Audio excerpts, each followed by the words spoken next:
उलुंडा थाना विक्षोभ प्रदर्शन कला एससी एसटी मिलित मंच। सुवर्णपुर जिला उलुंडा थाना दलित निर्यातना विरुद्ध में विक्षोभ प्रदर्शन कला एससी एसटी मिलित मंच।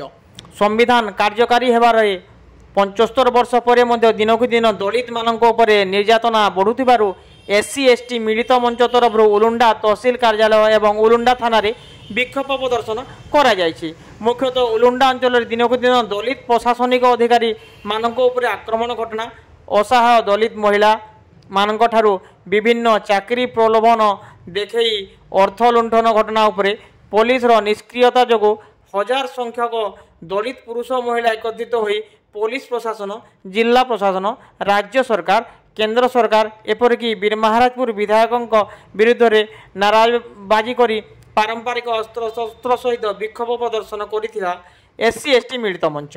आगामी 7 दिन भितर समस्त आक्रमणकारी एवं अर्थ लुंठनकारी मानक विरुद्ध में दृढ़ कार्यानुष्ठान ग्रहण करान गले जिला प्रशासन, आरक्षी अधीक्षक एवं बीरमहाराजपुर विधायकों बासभवन सम्मुख में भयावह आंदोलन करा बोली चेतावनी देइछि एससी एसटी मिलित मंच। यह विक्षोभ में एससी एसटी मिलित मंच आह्वान क्रमे दलित नेता सुभाष सुना, पृथ्वीराज जगदल्ला, अरुण महानंद, अर्जुन छतर, जोगेंद्र मिर्धा, नंदन बारिक, प्रमोद भोई, महेंद्र सुना, नारायण हरिपाल, राजू लोहां समेत हजार संख्यक पुरुष महिला अंशग्रहण कर विक्षोभ प्रदर्शन करथिले।